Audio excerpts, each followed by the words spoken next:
Why do we need to create customized user-defined field in QuickBooks? That is because sometimes we may feel restricted by the amount of information available in QuickBooks. For example, we may need to add a certain bit of information which is not already present in QuickBooks. क्या होता है? होता ये है बाज़ दफ़ा ऐसी information जो कि QuickBooks की अपनी फील्ड्स में पहले से मौजूद नहीं होती, हम रखना चाहते हैं.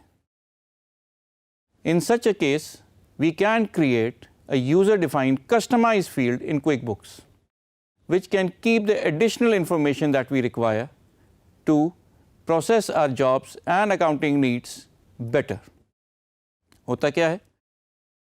क्योंकि आप जानते ही हैं कि हमने जो कंपनी क्रिएट की हुई है वो दो किस्म के बिजनेस कर रही है. एक बिल्डिंग मटेरियल बेच रही है और दूसरी सर्विसेज प्रोवाइड कर रही है. सर्विसेज भी कौन सी? जो कि कंस्ट्रक्शन रिलेटेड है, भले वो सब कॉन्ट्रैक्टिंग हो या कंस्ट्रक्शन कंप्लीट हो. इन दोनों केसेस में हम बहुत सारी चीज़ें बिल्डिंग मटेरियल की सूरत में अपने कस्टमर को बेचते हैं. और क्योंकि हम एक लिहाज से बायर्स भी हैं, क्योंकि हम मैन्युफैक्चरर से चीज़ें ख़रीदते हैं और आगे अपने क्लाइंट्स और कस्टमर्स को बेचते हैं, तो हमें पता होना चाहिए कि हमारे कस्टमर्स और क्लाइंट्स में कौन सी चीज़ें ज़्यादा मकबूल हैं और हाथों हाथ ख़रीदी जाती हैं. क्योंकि हम चाहेंगे कि हम उन चीज़ों का स्टॉक ज़्यादा रखें जो कि ज़्यादा बिकती हैं और उन चीज़ों का स्टॉक कम से कम रखें जो कम बिकती है. इसका तरीक़ाकार ये है कि हम एक फील्ड ऐसी बनाएं जिससे हम बिल्डिंग मटेरियल ब्रांड नेम के साथ अपने पास स्टोर कर सकें.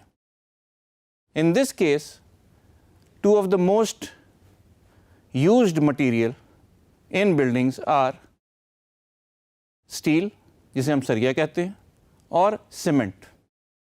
अगर हम हर कस्टमर के अगेंस्ट ये इंफॉर्मेशन रखना शुरू कर दें कि ये किस ब्रांड का सरिया और किस ब्रांड का स्टील पसंद करता है, तो हमें अंदाज़ा हो जाएगा कि हमारे जितने प्रोजेक्ट्स चल रहे हैं और जितने कस्टमर्स हमसे चीज़ें ले रहे हैं वो किस ब्रांड को प्रेफर करते हैं.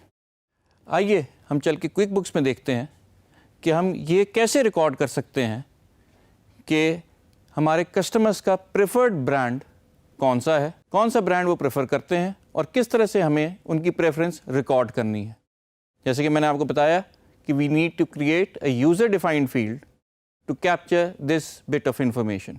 आए स्क्रीन पे देखें कि हम कैसे करते हैं. Once again, this is your home page for that particular customer. All you need to do is go to customer center और आपके पास कस्टमर्स की लिस्ट सामने नज़र आने शुरू हो जाएगी. अब हमने ये देखना है कि हम किस तरह इनके पास एक नई field, customer defined field add करें.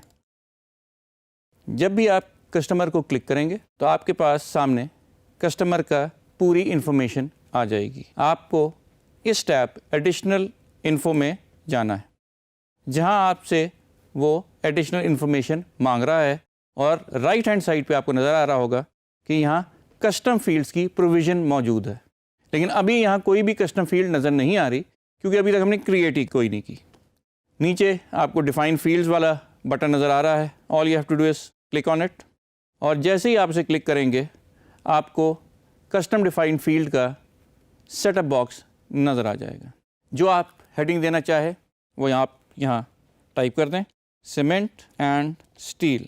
स्टील जैसे मैंने आपको पहले ही बताया ये सरिया है और सीमेंट आपको पहले ही पता है. अब ये दोनों नए लेबल्स, ये दोनों नई फील्ड्स हम एक कस्टमर के या वेंडर के या एक एम्प्लॉय के अगेंस्ट यूज़ कर सकते हैं और we can even use it against all three of them. ये और है और एंड है, यानी आप दोनों तरीक़े से इसे इस्तेमाल कर सकते हैं. और अगर आप अपने कस्टमर्स को ज़्यादा खुश करना चाहें तो आप उनकी बर्थडे भी रिकॉर्ड कर सकते हैं. लेकिन आपको ये बताना पड़ेगा कि आपने ये तीनों कस्टमाइज फील्ड कहाँ इस्तेमाल करनी. अगर आपने बग़ैर बताए ओके कर दिया तो ये तीनों फील्ड क्रिएट हो जाएंगी लेकिन कहीं इस्तेमाल नहीं हो पाएंगी. इसके लिए अब जैसे ही इस साइड वाले कॉलम में आएंगे तो आपको देख रहे हैं कि एक टिक का निशान नज़र आ रहा है. ये टिक आपने डालना है. जहाँ जहाँ आप कर्सर से टिक डालते जाएंगे वो रो या वो कॉलम सिलेक्ट होता जाएगा। So we have selected that this information be used against customers, लेकिन birthday can be used for vendors and employees as well. ठीक है जी, अब आपको क्लियर है कि हमने ये 3 फील्ड्स बनाई हैं और तीनों फील्ड को हमने बता दिया है कि ये कस्टमर के अगेंस्ट यूज़ होगी, लेकिन बर्थडे जो है वो आपके वेंडर्स और एम्प्लॉय के साथ भी नज़र आया करेगी। जब आप ये तीनों फील्डें बना लें, all you have to do is click okay.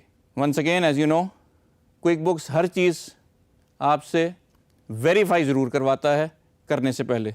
तो ये आपसे पूछ रहा है कि क्या जो आपने नई फील्ड बनाई हैं वो एक्टिवेट कर दी जाएँ, आपने ओके करना है। अब आपके पास वो तीनों फील्ड्स अवेलेबल हैं। आइए हम आसानी के लिए इन तीनों फील्ड्स को अपने कस्टमर्स के लिए फिल कर देते हैं। और एक आसान तरीका जो अगर आपको याद हो कि हम सीधा मल्टीपल यूज़र लिस्ट पे आ जाएं और कस्टमाइज कॉलम्स करके ये तीनों चीज़ें अपने पास ऐड करवा लें। अब हमारे पास ये तीनों इन्फॉर्मेशन इस मल्टीपल स्क्रीन पे मौजूद है।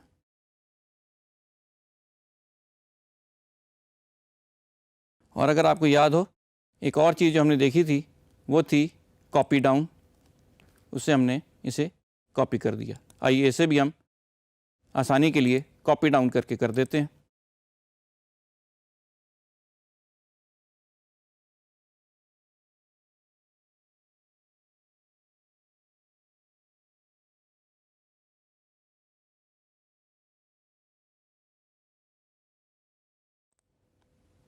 अब हमारे पास सारी इन्फॉर्मेशन हमारे यूज़र के हिसाब से मौजूद है। Save changes and let's move out. अब ये इन्फॉर्मेशन हमने अपने पास रख ली है।